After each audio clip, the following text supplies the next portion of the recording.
Fala galera, tranquilidade, Canal aqui mais uma vez. No vídeo de hoje não tem nada sobre GTA. Na verdade, no finalzinho vocês vão ter um presente aí de começo de ano e mostrando aí uma transição que a gente tá fazendo para uma parte mais cinemática do canal. Mas isso aí vai ficar pro final do vídeo, tranquilo? Mas então, primeiramente, eu queria agradecer a todos vocês, porque antes do final do ano, antes da virada, nós conseguimos bater aí 5 mil inscritos. E, enfim, eu tô extremamente assustado com isso, mas ao mesmo tempo eu tô muito feliz. E muito obrigado a todos vocês por isso. E eu desejo a todos vocês um próspero e feliz ano novo. Que esse próximo ano nós consigamos realizar todos os nossos sonhos e que essa vacina saia logo, pelo amor de Deus. E todos nós sabemos que ainda assim, com o ano novo, nós temos problemas que são bem velhos e eles estão aí há muito tempo. E por mais que nós tenhamos os nossos problemas, existem pessoas em situações piores do que a nossa. E todos esses problemas, eles só cresceram com esse último ano por causa de todas essas loucuras que ocorreram. Mas então vou parar rapidinho pra falar de um cara chamado Nick. Ele é conhecido como Indigo Traveller. E esse cara costuma ir nos lugares que as pessoas não costumam ir. As pessoas não gostariam de ir nesses locais que ele vai. Então nesse caso ele fez um vídeo há alguns dias atrás visitando a fronteira da Síria com o Líbano. Então só aí você já sabe que tem uma loucura, já tem um problema muito grave. Porque em um lado nós temos um grupo que está vivenciando um problema de guerra constante. E do outro lado nós tivemos aí aquele problema em Beirute que deixou mais de 300 mil pessoas sem as suas casas, de uma hora para outra. Então, ultimamente, as redes de notícias elas não divulgam mais informações sobre a guerra na Síria, porque já é uma notícia, entre aspas, velha, e para eles não tem relevância. E de outro lado, nós temos aí o que aconteceu no 4 de agosto, na capital do Líbano, aquela explosão lá em Beirute. Então, agora, o campo de refugiados não tem só um grupo de pessoas fugindo da guerra, mas também tem um grupo de desabrigados por causa da explosão em Beirute. E isso tudo só piora quando você vê que a inflação está subindo cada vez mais e os preços das coisas básicas elas estão crescendo e as pessoas não têm como se manter. Agora você pensa, você está na sua casa tranquilo, relaxado, jogando seu GTA e de repente, bum, explode, cai tudo, você perde tudo que você e sua família conseguiram. Ou então você está na sua casa tranquilo, relaxado, jogando seu GTA também, um grupo de homens armados invade sua casa e leva, destrói tudo. Então vou parar de falar rapidinho e vou colocar alguns trechos aqui do vídeo que o Indigo Traveller fez e deixar o vídeo falar por si mesmo. Além disso, eu vou deixar o link do canal dele aqui em cima e também na descrição, junto com o link do documentário do vídeo que ele fez. Caso você não entenda inglês, não tem nenhum problema, é só você ativar a função de legenda e tradução de legenda para português, que ele é basicamente todo traduzido para você.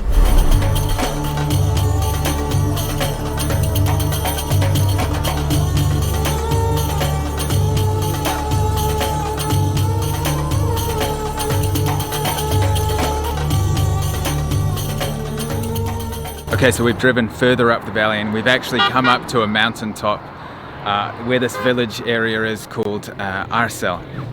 So you can just see there's so many refugee camps. This city here has 35,000 residents, but they have 65,000 Syrian refugees from the war. This area here actually had one of the main bases of ISIS during the war. So 2014, 2015, this city had a huge battle. I go into one of the Syrian refugee camps behind me, meet some people, hear their story, and see how life is up here in a place where resources are extremely limited. So temperatures here in summer get up to 48 degrees Celsius, and in winter, minus 10 degrees. So you just can't really begin to grasp the extremities of the weather. Salam alaikum. ما شاء الله ما شاء الله ما شاء الله لك الله خلينا اياكم لك الله خلينا نكمك ما شاء الله. لك الله خلينا اياكم. So as you can see there, I was approached by this young man, Baha. He's 13 years old, but he's a very confident boy, and he was just telling us the needs that he has here, living in the camp. So Baha, you live in the camp behind you here? لا أنا ساكن So he lives in the camps, but not in particular this camp. He's got his sister living here. His camp is behind the hills. Is it a good living? His father passed away and he's the only one working. He's working at a local mechanic here to try to provide some support to himself and his mother and his brothers and sisters, because they've got shortage in food, in heating materials. How long the team has lived in this house? بنتين ولدين. She's been here since 2013.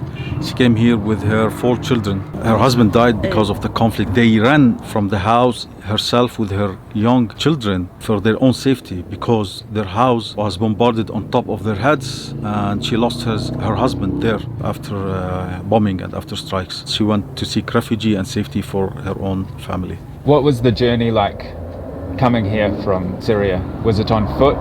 جينا تهريب على الجبال. It was quite a risky, dangerous journey. They ran out only with the clothes that they were wearing. Her eldest son was 9 years old back then, and the youngest was 2 years old only. And they crossed the mountains walking. It took them like 48 hours walking and hiding from all types of sniping and bombing. One of her relatives got injured by one of the bombs. And it was really frustrating, tiring, risky journey until they crossed into the Lebanese border. They felt a little bit safety, and then they came into this area. So you can see behind me here the bread distribution project by Humane Appeal. So people from all over the camps here come down, get their bread. There's even a feedback box here in case the families have any criticism that they would like to give to Humane Appeal to change how they do things. So it's a very open system, and it's really inclusive of the people. It's not just give them some bread and then, you know, off with them.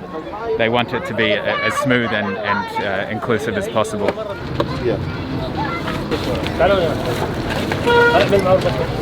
Okay, so we've met a young man called Maharib. He's just picked up his bread. Maharib, what do you have in your hands? خبز. And this is for your family? إيه. How old are you? عمري 7. 7. Do you like the bread? Is it tasty? إيه. Does it fill up your belly? إيه. Yeah? يلا فوتوا. يلا تفضل يا خالتي. يا رب. Assalamu alaikum. عليكم السلام ورحمة الله تعالى وبركاته. Fatima, how important is this bread to you and your family? هذا غذائنا يا ابني. This is our daily driver. This is our daily meal. This is how we live. And without the bread, what would you do for food? والله ما بناكل شيء. الحمد لله. This is our essential food, and we heavily rely on bread. And if there's nothing, I try to do something else like lentils, but because of the inflation, things are crazy expensive. She can't afford buying these stuff. So whatever is available, they just pass by. They just need to fill their tummies. Have there been times when you weren't able to fill your stomach? والله بركت علينا أيام ما في أكل. Yeah, there has been really difficult time, and they didn't eat. They just didn't eat. They couldn't afford. She couldn't afford to buy a loaf of bread. You have children or just grandchildren? You have other family in the camp? أنا وولاد ابني أيتام. She's here with her husband, but her husband is extremely ill. These 3 orphans for her son. She's really concerned about the future of her grandchildren, and why she's becoming emotional because she cannot afford to register them to school here. Because of lack of money, of course. She's really worried about their future, and she really wants them to go to school. Like, at least they'll have a future. I wish you the best of luck. Thank you for your time. شكرا. Pure emotion of what Fatima and her poor family have faced. It's very hard times for the family there. So you can see the kids eating the bread there, getting straight into it. As soon as they get it, they rip open the packet and start eating. So just in this region alone, there's 65,000 Syrian refugees. In the whole of Lebanon, there's over 1 million Syrian refugees still left over from the war. So you can just understand the pure scale of the situation here. And so just $10 will supply a family of 4 with bread for a week. So you can just understand how far the money goes here with the inflation and the collapse of the banking system here in Lebanon. And then you've got COVID. You can just imagine how everything compounds. So $10 goes a really long way here. You're supplying a family like Fatima's there. You know, she's emotionally distraught. She has no idea what the future holds for her grandchildren. It's quite hard to witness. Any help that you can give goes a very long way. If you're in a hard position, I understand it's a very hard situation globally right now. But if you do have the change and you want to help out here, families like Fatima's family there will be eternally grateful to you.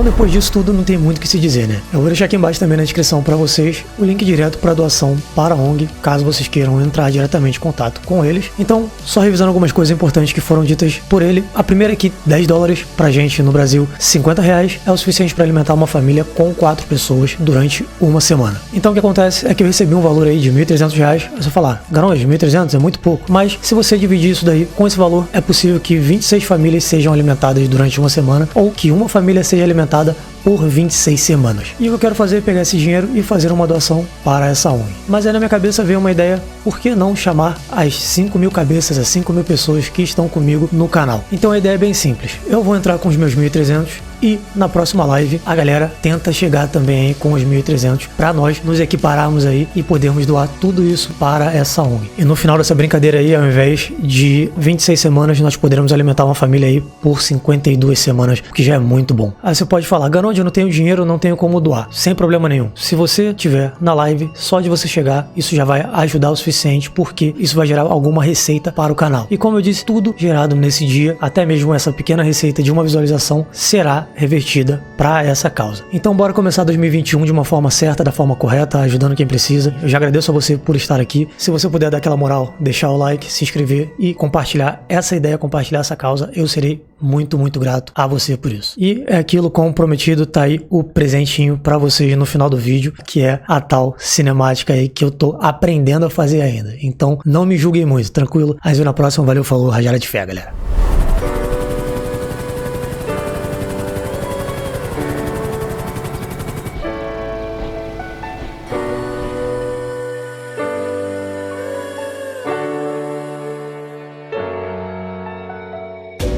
I'm waking up to ash and dust. I wipe my brow and I sweat my wrist. I'm breathing in the chemicals.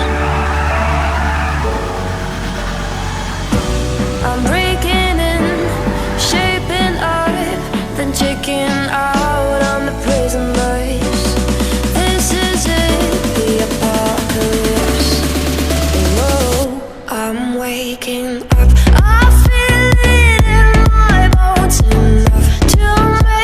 Systems blow.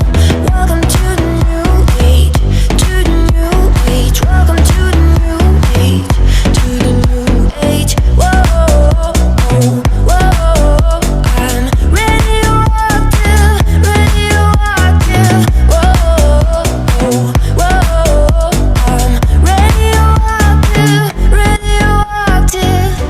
I raise my flags, down my clothes. It's a revolution, I suppose. We'll paint it red to fit it right in. Whoa. I'm breaking in, shaping up, then checking out on the prison bus. This is it, the apocalypse. Whoa. I'm waking up.